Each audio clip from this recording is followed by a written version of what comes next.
Hey, it's Mike with Indie Concerts here with Kiros. Yo. Want to introduce yourselves? Hey, I'm Barry. My name's Tyler. And I'm Ryan. Alright, go ahead and tell us a little bit about the band, where you're from. That's too much. In general. Well, we're from Western Canada, well, from the province of Alberta, and yeah, we've been around for touring full time for the last 6-7 years. Yeah, good times. 4-year-olds could play their instruments better than us. And what kind of music do you guys play? It's really like we kind of like to infuse the best of Celine Dion and Justin Bieber, just kind of put them together. Take the heavyweight Canadian pop artists of our past and make a nice little medley.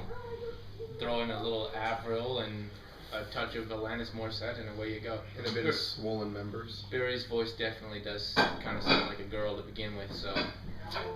Definitely Celine Dion inspired. Alright, where do you guys take your inspiration from then? Well, I mean, besides Justin Bieber, I'd say I think we're each inspired by a lot of different artists. When it comes to our music and lyrics, but it's anything that's got some real heart behind it. Like I think we're kind of done with the really trivial sound of music or just stuff that doesn't have meaning or purpose behind it. So I think in everything we try to do, we try to have a lot of substance to it. So. Okay. And I know that you guys are a Christian band. Some bands say that they're, Christians in a band, and others are a Christian band. How would you guys say that you fit into that?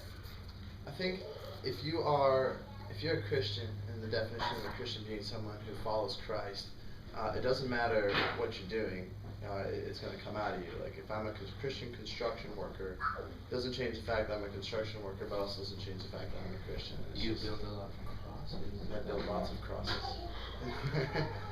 So as far as being Christians in a band or being a Christian band, the answer to both is yes and no. Like we are Christians in a band, and that means that this band is an extension of our relationship with Christ, as is everything else in our lives. So. Who are some of the bands that you've toured with that you've really gotten to know well and you really like to tour with? We had a special bond with the gentlemen from Everyday Sunday. We were kindred spirits, if you will. Both, with the same goals, same mission, same ideals, but ultimately with the same juvenile, immature attitudes toward, life, and just not taking things too seriously, having fun every day. Same kind of thing with Blessed by a Broken Heart. Those guys are hilarious, so it's just a blast to be out on the road with those guys. We did two tours with Emery, and this is our second tour they're on right now with Seventh Day Slumber, and we're out with Stellar Cart right now too, and we were out with Maylene and Sons of Disaster, and Love Hate Hero was great. The audition to Hit the Lights were awesome. Showbread was great. Well, we like every band we tour with. So if you're a band and we tour with you, we like you. Yeah. You can leave it at that. Yep. Fair enough. I know sometimes you guys open, sometimes you're the headliner. What's the difference in how you approach it and what you guys do? Well, one we play first in the night, and the other time we play late.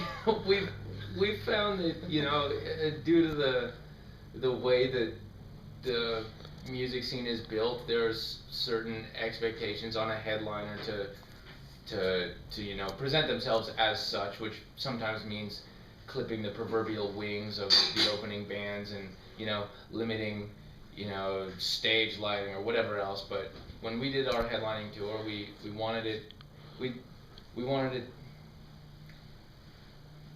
the other bands to feel like they could do what they wanted and present themselves in a way that in whatever way they were capable of, without us breathing down their necks and stuff.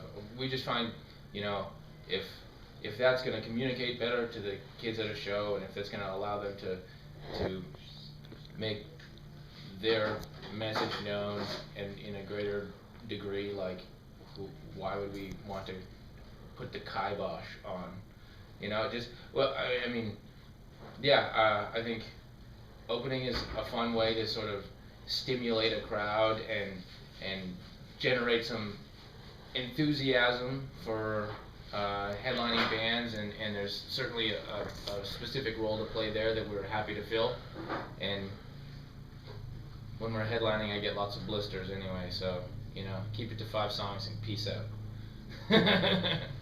How would you say you guys separate yourselves then? You know, if you are on a tour with maybe 5 or 6 other bands, how do you make sure that people remember you? I think it comes down to moments. Like at the end of the night, anytime I've gone to a concert, I remember specific moments in a show that stuck out to me. And I think one thing our band has tried really hard to create is in our show moments that are exceptional. And you know, we have things like lighting the cymbals on fire and guitar spins and tricks and moments of energy and conversely the down times to accentuate the up times. So I think what makes Kiros what it is we really chase those great moments in our set, and then we're really big on our crowd interaction. We feel it's necessary to make every person at our show feel like they're a part of the show, that they're a part of it, the night being what it is.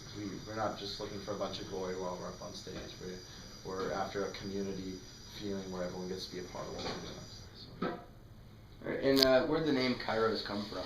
It's not a word that kind of comes up in everyday language. So. Well, neither is Beetlejuice, but he got big. It's true. I love that cartoon. The movie creeped me out. The cartoon was great. Kiros it's a Greek word. It's a Greek word for a divinely appointed moment in time.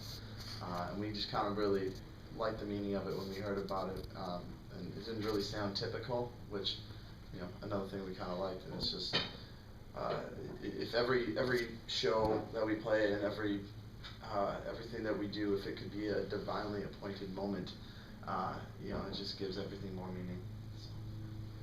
And what's the one thing you always want people walking away from your shows thinking? That they matter. I think we have a world where we're sold out, where we're told, you know, that our worth and value and who we are is based on a lot of really trivial things, and we believe in a God that gives life so much more meaning than that. And if we can communicate that to people, that there's a God that isn't angry at you, that likes you, that loves you, that cares about you, you know, that's literally what's made our lives worth living. And then so we just want to impart that to other people so that their lives can be worth living too. Which brings me to my next point. Don't smoke crack.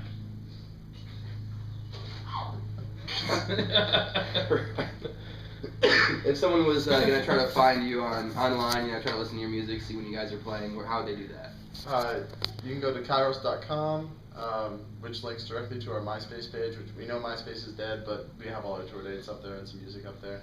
purevolume.com/Kiros. We have a YouTube channel, and we put up video blogs every week or two, so that's youtube.com/Kiros Band.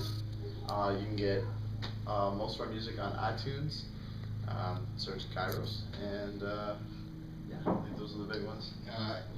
Facebook. Oh yeah, that matters too. .com/Kiros Band. Yeah. That's funny. The biggest one. Alright, anything else before we sign off?